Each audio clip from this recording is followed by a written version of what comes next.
There we go.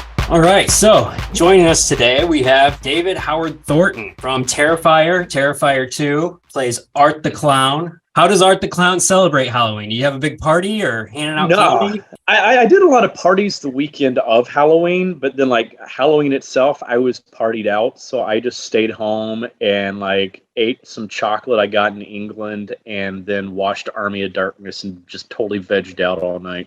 You have any trick-or-treaters come to the door or anything? No, I live here in Queens, Astoria, Okay. Astoria, Queens, and so like no one trick or treats at people's apartments. They all go to all the different businesses and trick or treat at the businesses. So we never get trick or treaters. Oh, okay, gotcha. Yeah, it's weird. It's a weird concept to me. Yeah, so did you grow up trick-or-treating and doing the whole Halloween business? Oh yeah, oh yeah. I mean, I grew up in like suburbia, so of course, yeah. You have any favorite costumes as a kid? Oh yeah, I probably one of my favorites was one year I couldn't decide if I wanted to be a ghost or a werewolf, so I decided to be a ghost werewolf. So my body was that of a ghost, and then I had this like werewolf head that my mom did with makeup and stuff like that. So had that one. Then like one year I went as Michelangelo, and I used a big huge paper mache shell that was basically the size of me that my parents had made for a church sketch, and so I'd fall over all the time in that thing, and like my dad would have to keep picking me back up because I'd be on my back. I'm like, oh god, yeah,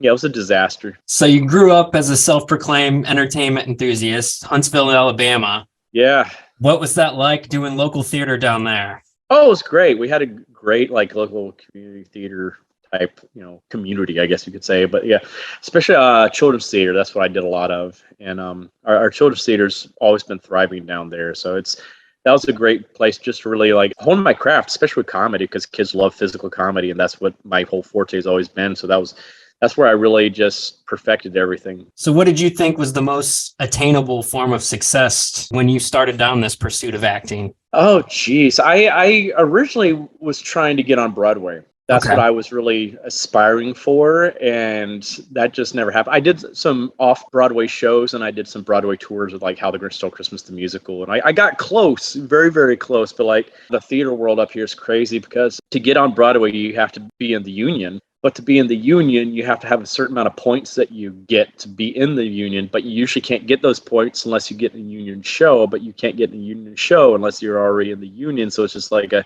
well, how do I get in then? It's just like, this is so silly. So I think recently they just changed the rules though, because I think they were just hurting for members after the pandemic. Yeah.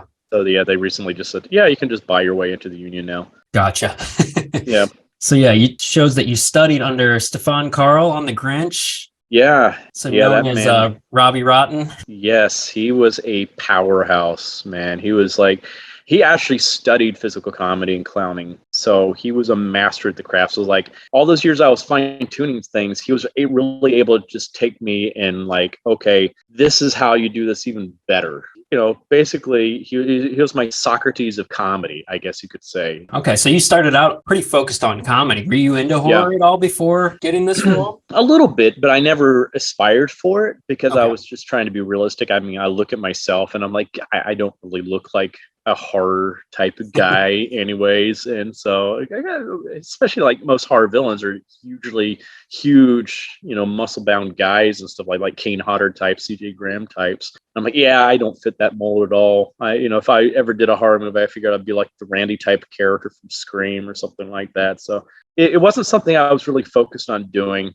And it just, the whole thing with Terrifier just kind of just serendipitously like just fell in my lap. It was because it was a role that's kind of like what I did anyways on stage, a lot of physical comedy and all that kind of stuff, and I was like, this is kind of perfect. So who knows what this could lead to. So Art the Clown dates all the way back to 2008, actually, from Damien Leone's short film, The Ninth Circle, then combines that into All Hallows Eve, who's played by Mike Gianelli. Yeah. Was there any reason Damien Leone gave for wanting to move on to find a new art for the full-length Terrifier? Yeah, it was Mike's decision. He was never really an actor. He was just one of Damien's good friends growing up, and he was just like, hey, can you just play this clown for me? He's like, yeah, sure. but he hated doing all the makeup and everything like that. Just wanted to do other things with his life. So he decided not to come back for art for Terrifier because he just didn't want to go through that whole process because he knew it was going to be very demanding. So it worked out for me. Yeah, definitely. What was the auditioning process like? I had to do a whole like improvisational audition because art doesn't talk, so they didn't have a script for me. So I had to come up with this whole routine where I was happy about decapitating a guy. That's all I was given. And you can actually see the audition online right now where I just sneak up behind the guy, knock him out, thaw off his head, pick it up, and I taste the blood. I don't like the taste of it, so I take out a salt shaker, season it some, and liked that, and just skipped on my merry way, and that's what got me the role. That's great. Yeah. I mean, I think the term independent film or indie gets thrown around a lot, but I don't think a lot of people realize how kind of grassroots this whole thing started out with a lot of crowdfunding, and even Terrifier 2, I think, raised $250,000 on Indiegogo. Is that correct? Yeah. That's pretty much what we got. Like the first film, we made that on a budget of $35,000. It was next to nothing, which it just shows the quality of the team involved with it, what we were able to make on that kind of budget. Because even like the low budget films that are usually released, they're made for at least a few million. Yeah. So even like what we pulled off in Terrifier 2 is unprecedented. So it just goes to show, when people really care about making something, money doesn't really matter. And it helps, but it doesn't matter as much. Yeah, well, it seems to help having Damien, directing, editing, writing, doing practical effects. I mean, oh yeah, kind of a creative powerhouse. Especially with him doing the practical effects, that probably saved us about $1 million or so right there, because oh my God, it's like trying to hire people outside is very expensive for practical effects. Yeah, so you had this whole big crowdfunding campaign. I think it kicked off 2017. 2019 we did. 2019, okay. Yeah. That was when you started filming Terrifier 2, and obviously the pandemic put a hiccup in that. Was there any fear that like this thing, is it ever going to get finished? I'm sure. Yeah, because it was very disheartening at first too, because we were so close to being finished. I think we had like a few scenes, but like two of the big kill scenes yet to do, like the alley scene, the bedroom scene, and the coroner's kill. We had started doing it, but we had to take time for Damien to build the prosthetics for it. So we're like, okay, we'll shoot other stuff. And then the pandemic happened, locked us down in New York. And we're like, crap, what do we do? And Damien, instead of just sitting there and wallowing in misery, going, oh God, I don't know, this thing ever going to come out. He's like, okay, I got all this extra time to build stuff. He's like, since I have the time, I might as well just go back to the drawing board and revamp these kill scenes and make them even more grandiose. And that's what he did. Yeah. The alley scene is the one that seems to have everyone talking right now. Being in a movie like this, I know you're probably ecstatic because it's gotten this huge reach. I think it's raised, $10 million at the box office. Do you have to kind of forewarn friends and family who want to come out and support you? Like, hey, maybe don't take your kids. I appreciate the support, but maybe leave grandma at home for this one. It's a little intense. Oh, yeah. I've had to tell people, this is not for everybody. This is not for the faint of heart. This is not for non-horror people. It's a pretty violent, gory movie. Have you heard any firsthand reactions that particularly struck you? Yeah, I've heard from some people that said like they heard some people heaving next to them and you just see them walk out of the theater. It's like, oh God, I'm glad I didn't see that, because that's one thing I can't tolerate is puking. I'm just like, nope. Yeah. Nope. It's like, even when I watch like the Jackass movies, I'm always just like, when it gets to the puking, I'm like, oh, okay, I can't look. That's my weakness. Yeah. But I did see a moment where someone looked like they were having a seizure during the movie. You just see them like, all of a sudden the popcorn starts flying everywhere and they're just shaking in their seat. I'm like, what the heck is going on? Have you gotten to see the movie in a theater crowd? I did, yeah. A few times, and especially one time where the crowd did not know I was there, which was even more fun. Right. Because you got genuine reactions that way. And there was this one guy sitting on the aisle behind me, and he was as much fun as the movie was, because his reactions were hysterical. He was just screaming and talking back at the screen and all that. And it's just exactly what you want at these type of movies. After the movie, I had to like, hey, I'm actually him. And you totally just made this awesome for me. So thank you so much. He's like, oh my God, you were scary. I'm like, I try. Very humble. Yeah. Well, I mean, that's got to be the the great positive to being kind of this big horror icon covered in all this makeup. You get to have the fame and notoriety, but you can kind of sneak in anonymously. Yeah, that is the good thing, because like people would not even know I was there, just even if they were sitting next to me, because they don't know what I usually look like. It wasn't until like, because they had a behind the scenes thing after the movie where they actually showed me, and that's what I like, because at one point in that same audience I had gotten up and I thanked everybody, and they still didn't believe I was really him until the thing came on. They're like, "Oh my God, it is you!" And I'm like, "Yeah, thank you for coming." That's great. Because I look at me, they're like, "That can't be the guy." Right. It's like you see me with glasses and this skinny little nerd, and they're like, "What? That's the guy that had us dry heaving? Are you kidding me?" No. That just shows how great a performance you give. I mean, Thanks. body language, everything. It really sells it, man. That's just like Ursula said. It's all about body language. Exactly. Well, I mean, this movie has such a huge scope. I mean, I think Damien really doubled down on the universe building and just how immersive it is with the music. I just felt like I could spend days in this atmosphere. Oh, the music was amazing. That was just, I mean, what Paul Wiley was able to put together. I mean, he did a great job on the first one. He outdid himself on this one, especially when I heard the music that we used for the Clown Cafe scene. I was like, oh my God, this sounds like something out of like Batman, the animated series, and like, I guess you could say Killer Clowns from Outer Space. It just had that like fun circusy sound to it, that it just, but spooky and sinister at the same time, which I was like, oh, this is perfect. Yeah. Well, and I love how much this film definitely builds onto the lore, but it's still very ambiguous. But you can tell there's a grand plan. Has Damien shared any of the grand plan? I'm sure he's structuring out Terrifier 3 and wherever else Art's going to take us. He's shared some things with me, but a lot of things he's still keeping close to the vest, because he likes to surprise me as well. He likes, especially like when I read the scripts, he likes to sit there and just watch my reactions to everything. So I there's some things I'm not even sure of yet. And I'm like, okay, how's he going to clarify this and this? I know where he's going with a lot of things, but still I'm mystified by a few things as well. And so I'm excited to know what he's up. He's got it all planned out. That's the thing. I know he's got it all planned out. There's a reason for everything. There's a reason for the whole dream sequence. There's a reason for the sword. There's a whole reason for the father's background, all of that kind of stuff. There's a reason for everything. He just didn't want to reveal it all in the first movie or the second movie. It's just like, it's kind of like, like when you're reading a book series, like J.K. Rowling didn't reveal the whole thing about the Horcruxes or all that kind of stuff in the first book or so. That was several more books in. So you're doing a lot of world building, trying to, you're asking a lot of questions, maybe answering a few here or there, but like you want to keep people hooked, and that's what he's doing. Yeah, for sure. And it's very effective. I like that it isn't all spelled out, and you kind of get to piece it together as a part of the audience. Oh yeah, that's what I like too. He doesn't hold your hands.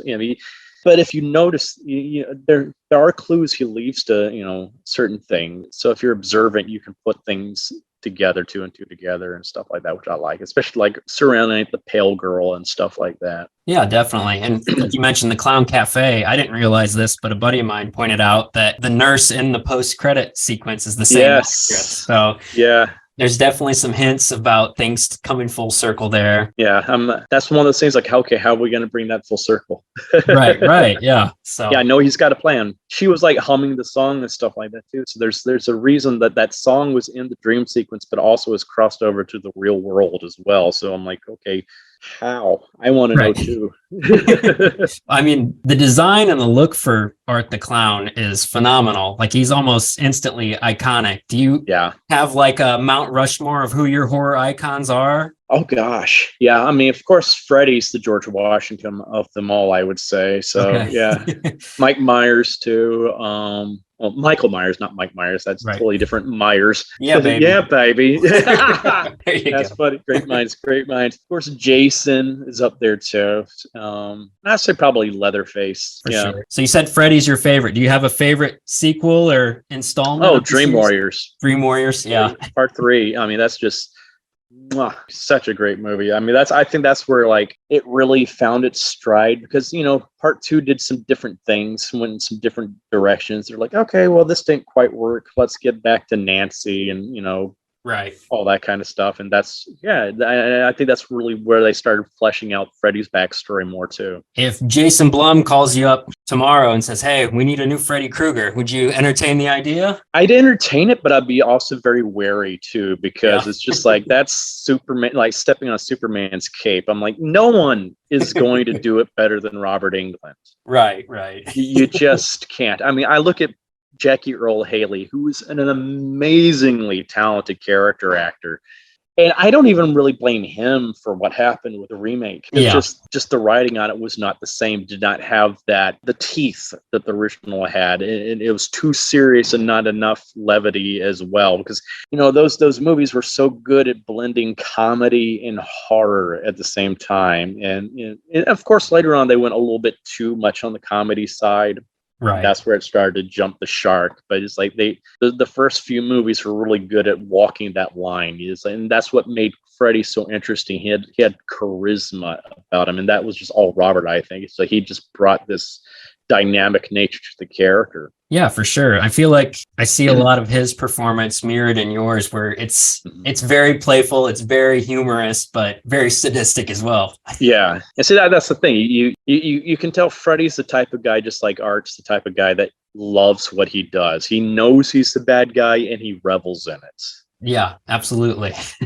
So Terrifier 2 was supposed to only run for about a week in about 800 theaters. 3 days, just 5? 3 days. Yeah. We're going into, I think, our 6th weekend, which is insanity. Right. Like we didn't expect this at all. We were only supposed to be in like theaters for 3 days and like maybe 500 theaters. And then that just kept on getting bigger and bigger theater wise, because more people wanted it in their theaters. They kept on, just contacting their local theaters like, hey, we want Terrifier here. And so it ended up being like over 800 theaters that first weekend. And then just that demand kept growing because word of mouth got out. And it's like, that's what was so amazing about the whole entire thing, is like, it was purely organic. Yeah. It wasn't, like Bloody Disgusting and Cinedigm didn't really have a huge budget for doing publicity for this thing. It's not like, all these other movies that were released by the Hollywood studios where they had huge ad campaigns on TV and posters up all over Times Square and all that kind of stuff. This was just purely by word of mouth by the fans. And because of that, people were tweeting about it so much, it got picked up by mainstream media and it just took on a life of its own. Yeah. So Art the Clown was pretty established with Terrifier 1. The sequel here creates a really formidable foe played by Lauren Lavera. How was it seeing that come to fruition and seeing the fan reaction, knowing what the intention was with Damien creating this character? Oh man, that was very exciting, because I know this is a character that he has had in his head even before he had Art in his head. Yeah, this is a character he's wanted to bring to life, because what people don't understand about Damien, because he gets all these comments like, oh, he's misogynistic and stuff like that. He's like the farthest thing from that, because he was raised in a family of all women. His mom was a single mom raising him. He had 2 sisters, so he's like he is the furthest thing from that, and he's kind of based Sienna a lot on his experiences with his own upbringing with his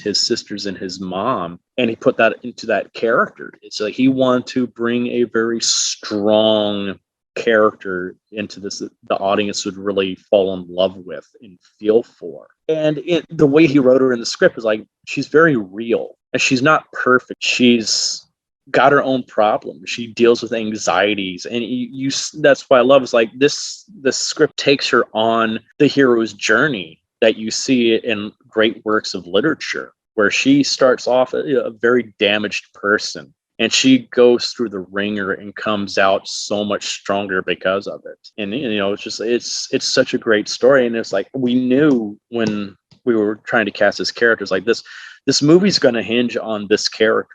It's like, Art is not going to carry this movie like the first one. He has to have his opposite. There's got to be balance to this world now. You can't have this ultimate evil without an ultimate good that can counterbalance that. And we really need someone that's going to be able to do that. And we lucked out with casting Lauren. Oh my God, she was just amazing. I was constantly just in awe of her performance, just on set. I mean, we'll be doing stuff and they'd say cut, and I just like look at her. I'm like, oh my God, you're so good.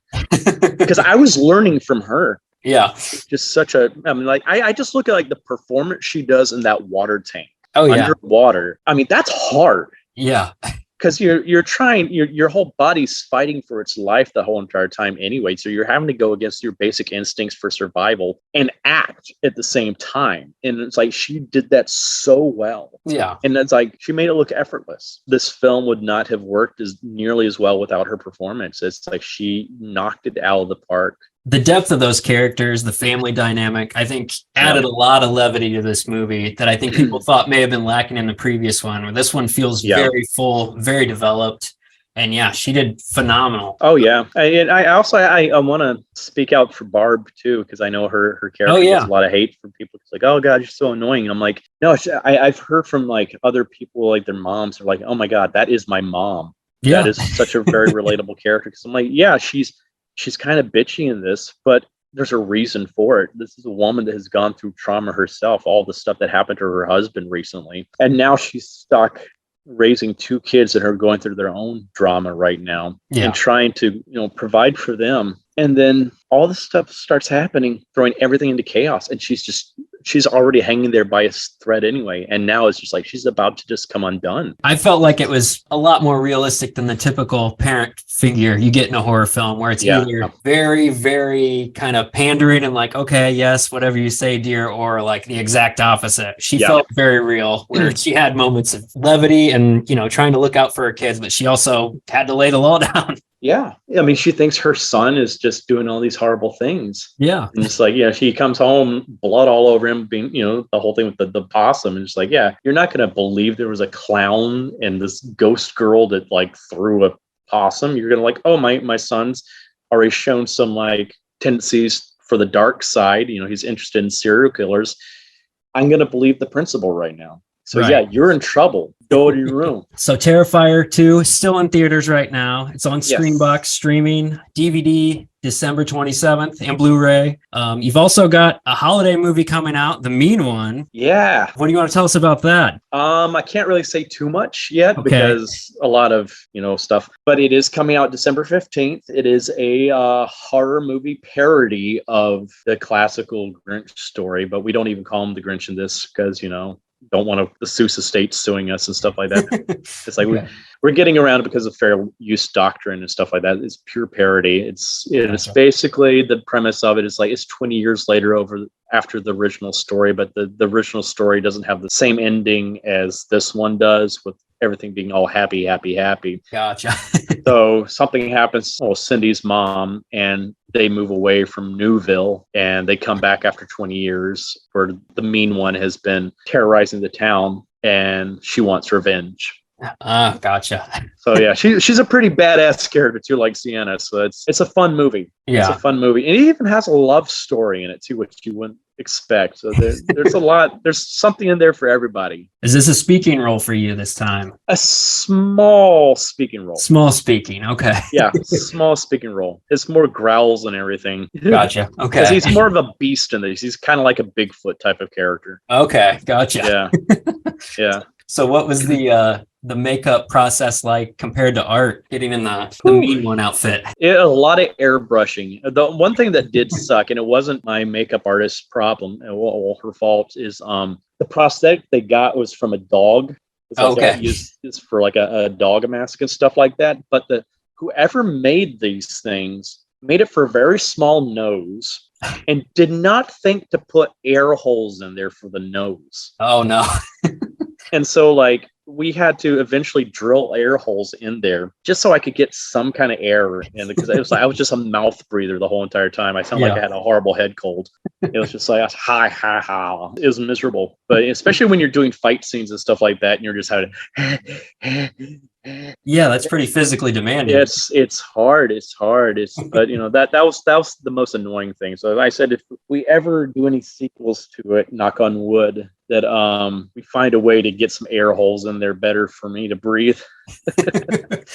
All right, so that'll be coming out December 15th, streaming. Yeah. And then I also saw you were cast in Night of the Living Dead 2. Is there any tidbits you can give us on what's going on there? I have no idea what's going on there right now. They're still writing the script and everything. They like Marcus, who wrote it, he basically wrote like several 100-page script, and he's trying to okay.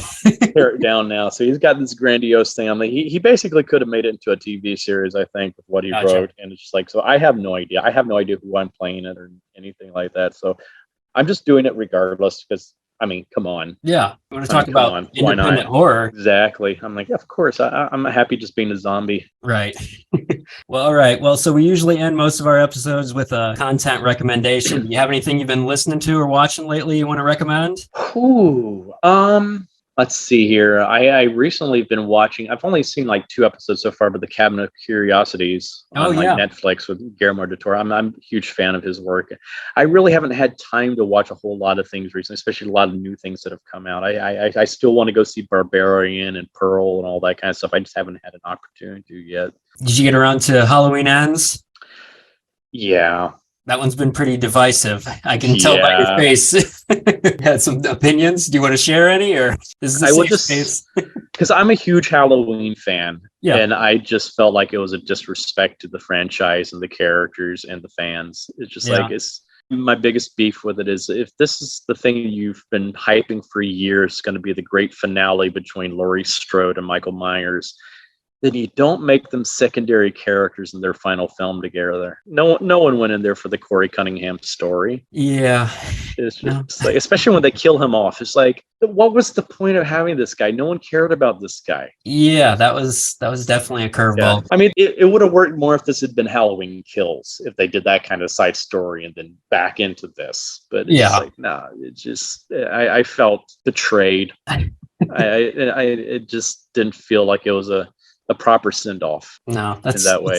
A fair assessment. Yeah. It's like when you have a character that is attacked by an angry mob with guns and baseball bats and pitchforks and iron in the last film, and he comes up Jackie Channing everybody, and all of a sudden in this film he's taken out by a kid that was beaten up by band nerds. Just like, what? They seem to pick and choose when he's superhuman and when he's just a regular guy. Yeah, I'm just like, at least in this trilogy. I felt sorry for James, because I feel like James should, because he was such a great Michael Myers. This should have been his time to really just shine and just go out guns blazing. That's what I wanted. I wanted this big, huge, epic fight between the two of them. Because that's the thing. It's like when we're doing part 2, we were looking at our fight between Sienna and I. Was like, okay, we know there's going to be the big, huge Michael Myers and Laurie Strode fight, so we got to do something to match that, because that's what we're up against. And it's like, oh, geez. Yeah, I think you cleared that bar. Yeah, but I'm like, pretty safely. It's just, I was expecting so much more, and I was sadly let down. I even felt sorry for Jamie. I was like, she deserved a better send off for Laurie too. I felt it's just like they just needed something else. A final chapter is an odd place to take that part of the left turn. Yeah. Like I said, this would have been great if this was a midpoint movie, but not as the final one. Yeah. I mean, I have no problem with Season of the Witch. That was great. But if that was the last Halloween, that'd be a little different. Yeah, I'll be like, fuck this. Right. All right. Well, I appreciate you taking the time to talk with us. Of course. Love the movie. Did a great job. Can't wait to see what you got next coming for us. I'm excited too. I'm very excited because I know some things, and like we're gonna do something very interesting. I already know about in part 3 that is gonna surprise people, and I'm like, oh, that's gonna be this. It's the possibilities we can do with this scenario. I am just about. All right. Well, I appreciate it so much. Have a good evening. You as well, man. You take good care. Thanks. All right. Bye.